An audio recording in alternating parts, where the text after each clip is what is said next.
la qualification euh, de, de gestes volontaires, hein, d'affamer la population, de cibler à volonté la population civile.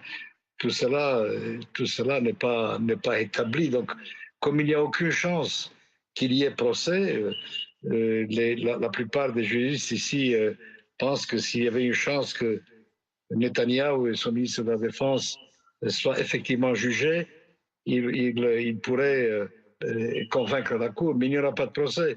Israël n'est pas signataire du protocole de Rome qui a fondé cette Cour pénale internationale, et donc il n'y a aucune chance qu'il y ait jamais procès. Mais le Il y a mal est plusieurs choses, fait. Elie Barnavi, pardon, il y a plusieurs choses dans ce que vous nous dites. Il y a tout d'abord le fait qu'il y ait eu ces demandes simultanées, le fait qu'en même temps, il y ait ces mandats d'arrêt qui sont demandés pour des dirigeants du Hamas et en même temps pour des dirigeants israéliens.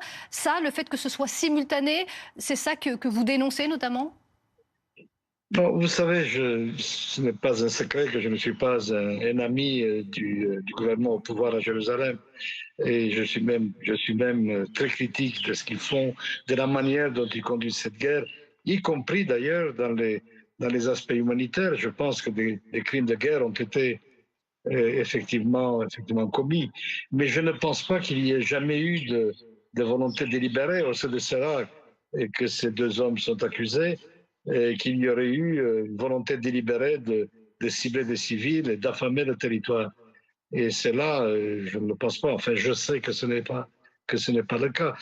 Et il y a aussi cette équivalence que le procureur de la Cour n'établit pas explicitement, mais qui est tout de même implicite, l'équivalence entre l'armée d'Israël et le terrorisme du Hamas. Cela aussi est quelque chose qui est Elie Barnavi, il y a ceux difficilement qui disent traitable. que ces mandats d'arrêt, demandés justement des deux côtés, si vous voulez, c'est aussi l'objectif de montrer que toutes les vies se valent. Cet argument-là, il ne vaut pas, selon vous?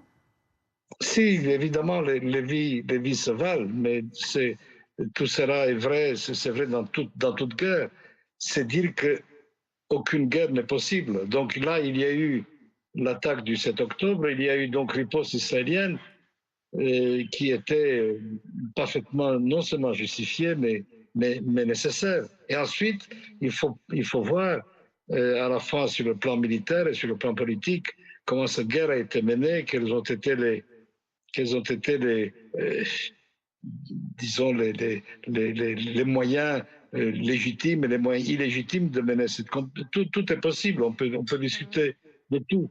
Mais si vous dites il y a deux parties qui se font la guerre, les deux se valent, cela est inacceptable, puisqu'évidemment, il y a eu un attentat terroriste qui visait explicitement, volontairement, de manière ouverte, à massacrer les civils, et dans quelles conditions?